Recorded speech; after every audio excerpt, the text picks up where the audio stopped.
نحمدہ و نصلی علی رسول الکریم اما بعد اعوذ باللہ من الشیطان الرجیم بسم اللہ الرحمن الرحیم قل لا اقول لكم عندي خزائن الله ولا اعلم الغیب ولا اقول لكم انی ملک ان اتبع الا ما یوحى الی قل هل يستوي الاعمى والبصیر افلا تتفکرون وانذر به الذین یخافون ان يحشروا إلى ربهم ليس لهم من دونه ولي ولا شفيع لعلهم يتقون ولا تطرد الذين يدعون ربهم بالغداوة والعشي يريدون وجهه ما عليك من حسابهم من شيء وما من حسابك عليهم من شيء فتطردهم فتكون من الظالمين وَكَذَلِكَ فَتَنَّا بَعْضَهُمْ بِبَعْضٍ لِيَقُولُوا أَهَؤُلَاءِ مَنَّ اللَّهُ عَلَيْهِمْ مِنْ بَيْنِنَا أَلَيْسَ اللَّهُ بِأَعْلَمَ بِالشَّاكِرِينَ وَإِذَا جَاءَكَ الَّذِينَ يُؤْمِنُونَ بِآيَاتِنَا فَقُلْ سَلَامٌ عَلَيْكُمْ كَتَبَ رَبُّكُمْ عَلَى نَفْسِهِ الرَّحْمَةَ أَنَّهُ مَنْ عَمِلَ مِنْكُمْ سُوءًا بجہالة ثم تاب من بعده وأصلح فأنه غفور رحیم وكذلك نفسر الآيات ولتستبين سبيل المجرمين۔ ابھی آپ نے سورہ انعام کی آیت 50 سے 55 کی تلاوت سماعت فرمائی۔ ان آیتوں کا ترجمہ اور تفسیر اس طرح ہے: قل لا اقول لكم عندي خزائن الله ولا اعلم الغیب ولا اقول لكم انی ملک ان اتبع الا ما یوحى الی قل هل يستوي الاعمى والبصیر افلا تتفکرون۔ آیت 50۔ وانذر به الذین یخافون ان یحشروا الی ربهم لیس لهم من دونه ولی ولا شفیع لعلهم یتقون۔ آیت 51۔ ولا تطرد الذين يدعون ربهم بالغداوة والعشي يريدون وجهه ما عليك من حسابهم من شيء وما من حسابك عليهم من شيء فتطردهم فتكون من الظالمين۔ آیت 52۔ وكذلك فتنا بعضهم ببعض ليقولوا أهؤلاء من الله عليهم من بيننا أليس الله بأعلم بالشاكرين۔ آیت 53۔ وَإِذَا جَاءَكَ الَّذِينَ يُؤْمِنُونَ بِآيَاتِنَا فَقُلْ سَلَامٌ عَلَيْكُمْ كَتَبَ رَبُّكُمْ عَلَى نَفْسِهِ الرَّحْمَةَ أَنَّهُ مَنْ عَمِلَ مِنْكُمْ سُوءًا بِجَهَالَةٍ ثُمَّ تَابَ مِنْ بَعْدِهِ وَأَصْلَحَ فَإِنَّهُ غَفُورٌ رَحِيمٌ۔ آیت 54۔ ان آیتوں کا ترجمہ: آپ فرما دیں کہ میں تم سے یہ نہیں کہتا کہ میرے پاس اللہ کے خزانے ہیں، نہ میں غیب جانتا ہوں اور نہ میں یہ کہتا ہوں کہ میں فرشتہ ہوں، میں تو اسی وحی کی پیروی کرتا ہوں جو میرے پاس آتی ہے۔ آپ پوچھیں کیا اندھا اور آنکھوں والا دونوں برابر ہو سکتے ہیں؟ پھر تم غور کیوں نہیں کرتے؟ آپ اس سے انہیں جگائیں جنہیں اس بات کا ڈر ہے کہ وہ اپنے رب کے پاس جمع کیے جائیں گے اور اللہ کے سوا ان کا کوئی دوست اور سفارشی نہ ہوگا، تاکہ گناہوں سے بچتے رہیں۔ آپ انہیں نہ ہٹائیں جو صبح و شام اپنے رب کو پکارتے ہیں اور اس کی رضا کے جویاں رہتے ہیں۔ آپ کے ذمے ان کے حساب میں سے کچھ بھی نہیں اور نہ آپ کے حساب میں سے ان کے ذمے کچھ ہے کہ آپ انہیں ہٹائیں، اور ورنہ آپ ظالموں میں سے ہو جائیں گے۔ اسی طرح ہم نے بعض کو بعض سے آزمایا تاکہ لوگ کہیں کیا یہی ہیں جن پر اللہ نے ہمیں چھوڑ کر احسان فرمایا تھا؟ کیا اللہ شکر گزاروں کو جاننے والا نہیں؟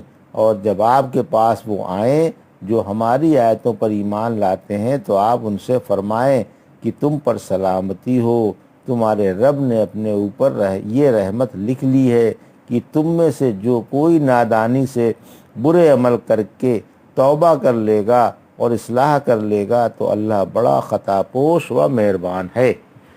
یہ تھا ترجمہ سورہ انعام کی آیت 50 سے 54 کا۔ اب تفسیر ان آیتوں کی۔ آیت 50: رحمت عالم صلی اللہ علیہ وسلم بھی اللہ کے کارخانے میں شریک نہیں ہے، یعنی نہ میں اللہ کے خزانوں کا مالک ہوں، نہ مجھے ان میں تصرف کا اختیار ہے، اور نہ میں غیب داں ہوں۔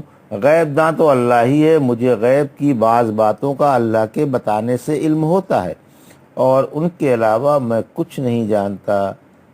نہ میں یہ کہتا ہوں کہ میں فرشتہ ہوں، میں بھی لوگوں کی طرح ایک انسان ہوں۔ ہاں، اللہ نے وہی بھیج کر مجھے اعزاز بخشا ہے، یہ اللہ کا مجھ پر انعام ہے کہ میں وہی کا پیروکار ہوں اور اس سے انچ بھر ادھر ادھر نہیں ہٹ سکتا۔ اللہ والے اور شیطان کے پجاری برابر نہیں ہیں۔ پھر فرمایا اللہ والے اور شیطان کے پجاری برابر نہیں ہو سکتے، پھر تم غور کیوں نہیں کرتے؟ سورہ رعد کی آیت 19 میں فرمایا کیا پھر وہ شخص جو جانتا ہے کہ جو کچھ آپ پر آپ کے رب کی طرف سے اترا وہ برحق ہے، ایک اندھے کے برابر ہو سکتا ہے؟ ارباب دانش ہی نصیحت مانتے ہیں۔ قرآن سے کن کن لوگوں کو ڈرایا جائے؟ آیت 51۔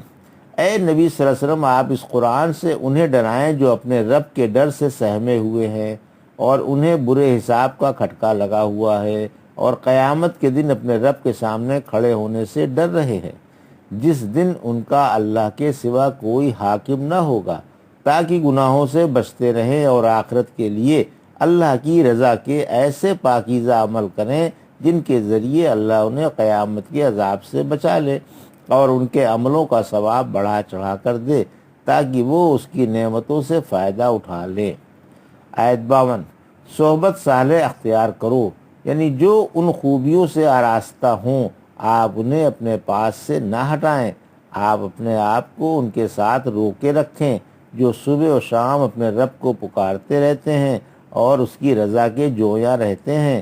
آپ کی نگاہ ان سے آگے نہ بڑھے کہ آپ دنیوی زندگی کی زینت چاہنے لگیں۔ آپ ان کی اطاعت نہ کریں جن کے دل ہم نے اپنے ذکر سے غافل کر دیے ہیں اور اپنی خواہشوں کے پیروکار ہیں، اور ان کے کام حد سے بڑھے ہوئے ہیں۔ پھر فرمایا کہ اپنے رب کو پکارتے ہیں، یعنی اس کی عبادت کرتے ہیں اور اسی سے اپنی مرادیں مانگتے ہیں۔ صبح و شام کی عبادت سے پنچگانہ فرائض مراد ہے۔ سورہ غافر کی آیت 60 میں فرمایا تمہارے رب نے فرمایا دعائیں مجھ سے مانگو قبول کروں گا۔ پھر فرمایا کہ یہ اس عمل سے اللہ کی رضا کے جویا ہے، یعنی خلوص سے عبادت کرتے ہیں۔ پھر فرمایا کہ ان کا حساب تمہارے ذمے اور تمہارا حساب ان کے ذمے ہے نہیں ہے۔ نوح علیہ السلام نے ان کے جواب میں جنہوں نے کہا تھا کیا ہم آپ پر ایمان لے آئیں حالانکہ آپ کے ماننے والے گرے پڑے لوگ ہیں، سورہ شعراء کی آیت 112 سے 114 میں فرمایا مجھے ان کے عملوں کی خبر نہیں، ان کا حساب میرے رب ہی پر ہے، کاش تم سمجھ سکو میں مومنوں کو ہٹانے والا نہیں۔ ترک صحبت صالح گمراہ کر دیتی ہے۔ پھر فرمایا اگر آپ مذکورہ بالا نیکیوں کو ہٹائیں گے تو ظالم ہو جائیں گے۔ ابن مسعود طرف فرماتے ہیں ایک دفعہ قریش رحمت عالم صلی اللہ علیہ وسلم کے پاس آئے، اس وقت آپ کے پاس صہیب، بلال، عمار اور خطیب رضی اللہ عنہ وغیرہ موجود تھے۔ بولے محمد صلی اللہ علیہ وسلم کیا آپ ان سے خوش ہیں؟ اس پر یہ آیت اتری۔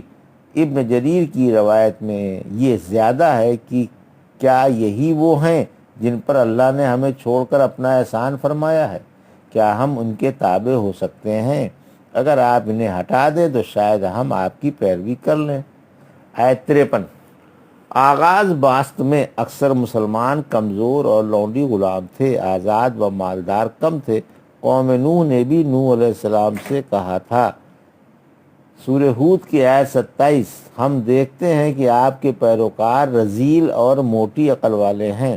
جب ہرقل شاہ روم نے ابو سفیان سے پوچھا کیا تمہارے نبی کی بڑے لوگ اتباع کرتے ہیں یا کمزور؟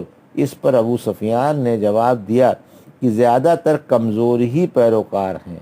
شاہ روم نے کہا کہ شروع میں رسولوں کو ماننے والے کمزور ہی ہوا کرتے ہیں، غرض یہ کہ مشرک کمزوروں کے ایمان کا مذاق اڑایا کرتے تھے اور جس پر ان کا بس چلتا اسے طرح طرح کی تکلیفیں بھی پہنچایا کرتے تھے اور طنزیہ کہا کرتے تھے کیا انہی پر اللہ کی مہربانی ہے، ہم پر نہیں؟ یعنی اگر اللہ کو اسلام پسند ہوتا تو ہمیں چھوڑ کر انہیں مسلمان نہ بناتا۔ سورہ احقاف کی آیت 11 میں فرمایا یعنی اگر اسلام بہتر ہوتا تو اسلام لانے میں لونڈی غلام ہم سے پہل نہ کرتے۔ سورہ مریم کی آیت 73 میں فرمایا یعنی جب انہیں ہماری صاف صاف آیتیں پڑھ کر سنائی جاتی ہیں تو کافر مومنوں سے کہتے ہیں کہ ہم میں سے کس کا گھر بہتر اور کس کی بیٹھک اچھی ہے۔ اللہ نے جواب دیا سورہ مریم کی آیت 74 میں ہم نے بہت سی پہلی قومیں ہلاک کر دیں جو سامان و زینت میں ان سے کہیں بہتر و برتر تھیں، اور جنہوں نے یہ کہا تھا کیا اللہ کا انہیں پر احسان ہے، ان کے جواب میں فرمایا کیا اللہ ان سے واقف نہیں جو اپنے اقوال و افعال اور افکار و خیالات میں اللہ کی نعمتوں کے شکر گزار ہیں۔ اللہ ایسوں ہی کو سلامتی والی راہوں کی توفیق دیتا ہے اور ایسوں ہی کو اپنے حکم سے اندھیروں سے اجالے کی طرف نکال کر سیدھی راہ پر لگا دیتا ہے۔ سورہ عنکبوت کی آیت 69 میں فرمایا یعنی جو ہماری راہ میں کوشش کرتے ہیں ہم انہیں اپنی راہیں ضرور دکھا دیتے ہیں۔ یاد رکھو اللہ مخلصوں کے ساتھ ہے۔ رحمت عالم صلی اللہ علیہ وسلم نے فرمایا اللہ تمہاری صورتیں اور تمہارے رنگ نہیں دیکھتا، وہ تو تمہارے دل اور عمل کو دیکھتا ہے۔ آیت 54 مسلمان کی عزت کرے یعنی مسلمانوں کے سلام کا جواب دے کر ان کی عزت کیجیے اور انہیں اللہ کی ہمگیر رحمت کی بشارت دیجیے۔ اسی لیے فرمایا کہ اللہ نے اپنی مہربانی سے اپنی ذات اقدس پر رحمت واجب فرما دی ہے کہ اگر کوئی نادانی سے برا کام کر بیٹھے پھر توبہ کر کے اصلاح کر لے تو اللہ اسے معاف فرما دے گا۔ ایک حدیث میں ہے جب اللہ نے مخلوق پیدا کرنے کا فیصلہ کیا تو ایک کتاب میں جو عرش پر اس کے پاس ہے لکھ لیا کہ میری رحمت میرے غصے پر غالب رہے گی۔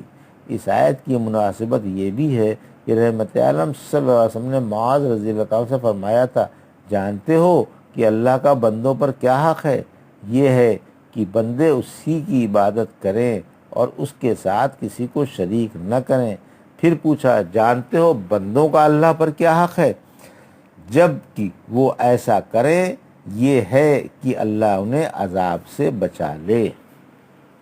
وَكَذَلِكَ نُفَصِّلُ الْآيَاتِ وَلِتَسْتَبِينَ سَبِيلُ الْمُجْرِمِينَ آیت 55 اور ہم آیتیں اسی طرح تفصیل سے بیان کرتے ہیں تاکہ گنہگاروں کی راہ ظاہر ہو جائے۔